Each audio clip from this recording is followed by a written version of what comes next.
அனைவருக்கும் மீனூஸ் கிச்சனின் அன்பான வணக்கங்கள். இன்றைக்கி நம்ம கிச்சனில் என்ன பார்க்க போகிறோம் அப்படின்னு பார்த்திங்கன்னா, இன்றைக்கி ஒரு மார்னிங் டிஃபனுக்கு நம்ம இட்லி தோசை இல்லாமல் நம்ம ஒரு சாண்ட்விச் தான் பண்ண போகிறோம். சாண்ட்விச் ப்ரெட் எடுத்திருக்கேன். இதுக்கு நல்லா பெரிய பெரிய பீஸ் பாருங்கள். இப்போ இது வந்து நம்ம எப்போவுமே நம்ம வெஜிடபிள்ஸில் பண்ணியிருப்போம், இல்லை சும்மா ப்ளைனாக பண்ணியிருப்போம். இப்போ நான் ஃப்ரூட்ஸ் வச்சு பண்ண போகிறேன். இப்போ பார்த்துங்க, இப்போ நமக்கு ஒரு மாதுளை, சும்மா கொஞ்சம் முத்து இருந்தால் போதும். மாதுளை முத்து, ஒரு ஆப்பிள், கொஞ்சம் வாழைப்பழம், இது தேவைக்கு தகுந்த அளவு எடுத்துக்கலாம். நான் வாங்கினது அப்படியே எடுத்து வச்சுருக்கேன். நம்ம ஃப்ரூட் வச்சு ஒரு சாண்ட்விச் பண்ணலாம். இப்போ நான் ஃப்ரூட்ஸ் எல்லாம் கட் பண்ணி எடுத்துகிட்டு வந்துட்டு அப்புறம் பார்க்கலாம். இப்போ நம்மளோட ஃப்ரூட்ஸ் எல்லாம் கட் பண்ணியாச்சு. நான் ஆப்பிள் நறுக்கி இந்த மாதிரி சோப்பு தண்ணியில் போட்டு வச்சுருக்கேன். அப்போ தான் உங்களுக்கு ஆப்பிள் கருக்காமல் இருக்கும். இப்போ வாழைப்பழம் நறுக்கியாச்சு, கொஞ்சம் மாதுளை. இப்போ நம்ம ப்ரெட்டு ஸ்லைஸ் அப்படி எடுத்துகிட்டு இது மேலே நம்ம பட்டர் அப்ளை பண்ணிக்கலாம். இது வீட்டில் எடுத்த பட்டருங்கிறதுனால கொஞ்சம் நல்லா கெட்டியாக இருக்குது. இப்போ இதை ஃபுல்லாக நம்ம அப்ளை பண்ணிக்குவோம்.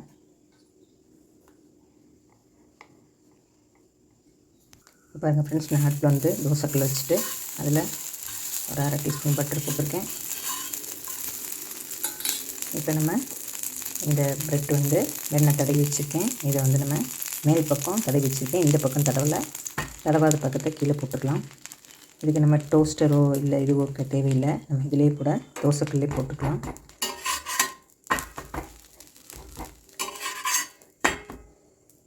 லேசாக செவந்து வரட்டும். அதுக்கு சுற்றி கொஞ்சம் வெண்ணெய் பிடிக்குன்னா இன்னும் கொஞ்சம் கூட போட்டுக்கலாம்.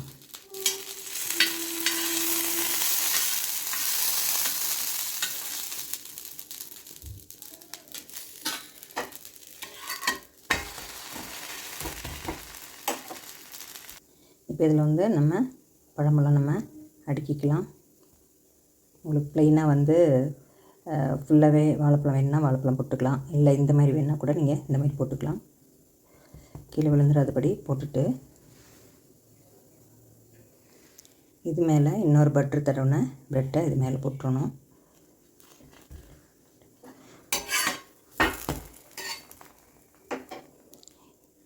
இப்போ அதுக்கு கொஞ்சம் நம்ம வெண்ணெய் சேர்த்துக்கலாம் கீழே.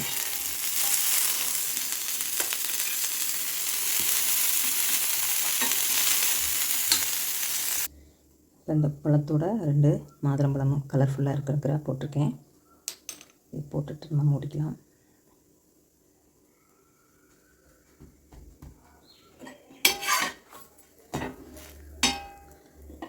சூப்பரான ஃப்ரூட் சாண்ட்விச் ரெடி ஆயிடுச்சு.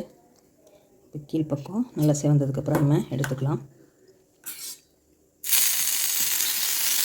இப்போ நம்மளோட சூப்பரான சாண்ட்விச் ரெடி ஆயிடுச்சு. நமக்கு இவ்வளோ பெருசு சாப்பிட முடியாது, அதனால் நடுவில் கட் பண்ணி வச்சுருக்கேன்.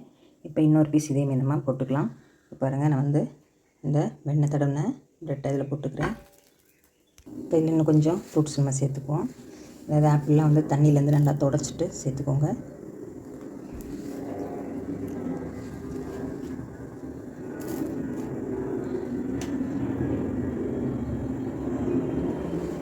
இதில் நம்ம வாழைப்பழம் சேர்த்துக்குவோம்.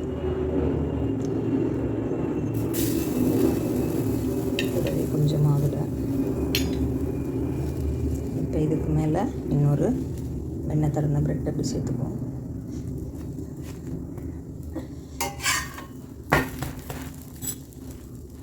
சூப்பரான நம்மளோட டேஸ்டியான ஃப்ரூட் சேர்த்து ப்ரெட் சாண்ட்விச் போட்டாச்சு.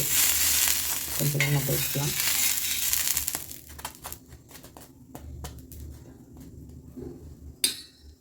இப்போ நம்மளோட ஃப்ரூட் சாண்ட்விச் சூப்பராக ரெடி ஆயிடுச்சு.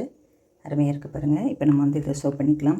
எப்படின்னு பார்த்திங்கன்னா, இதுக்கு பிள்ளைங்க வெறும் ப்ரெட் அப்படிலாம் சாப்பிட மாட்டாங்க. இதில் கொஞ்சம் அப்படி நம்ம கொஞ்சம் தேன் ஊற்றி கொடுத்தோம்னா சூப்பராக, ஜாமுக்கு பதிலாக கொஞ்சமாக தேன் ஊற்றி சாப்பிட்டு பாருங்கள், ரொம்ப நல்லாயிருக்கும்.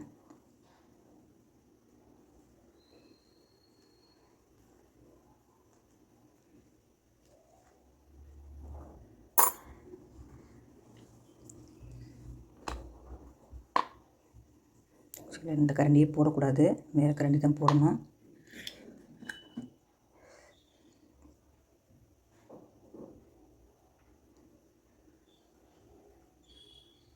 சூப்பரான நம்மளோட ஃப்ரூட் சாண்ட்விச் ரெடி ஆயிடுச்சு. இட்லி தோசை இல்லாமல் இந்த மாதிரி மார்னிங்கில் இப்படி ஒரு சிம்பிளான பிரேக்ஃபாஸ்ட் செஞ்சு சாப்பிட்டு பாருங்கள், சூப்பராக ஹெல்த்தியாக இருக்கும். ஓகே ஃப்ரெண்ட்ஸ், இந்த வீடியோ பிடிச்சிருந்தால் லைக் பண்ணி ஷேர் பண்ணி கமெண்ட்ஸ் பண்ணுங்கள், சப்ஸ்கிரைப் பண்ணுங்கள் ஃப்ரெண்ட்ஸ். இந்த பழம்லாம் உள்ள நல்ல சூட்டுக்கு அப்படி வெந்திருக்கும், ரொம்ப நல்லாயிருக்கும். இந்த மாதிரி ஒரு தடவை ட்ரை பண்ணி பாருங்கள், பார்த்துட்டு உங்கள் கமெண்ட்ஸை சொல்லுங்கள். இந்த வீடியோ பிடிச்சிருந்தால் லைக் பண்ணி ஷேர் பண்ணி கமெண்ட்ஸ் பண்ணுங்கள், சப்ஸ்கிரைப் பண்ணுங்கள் ஃப்ரெண்ட்ஸ். அனைவருக்கும் நன்றி.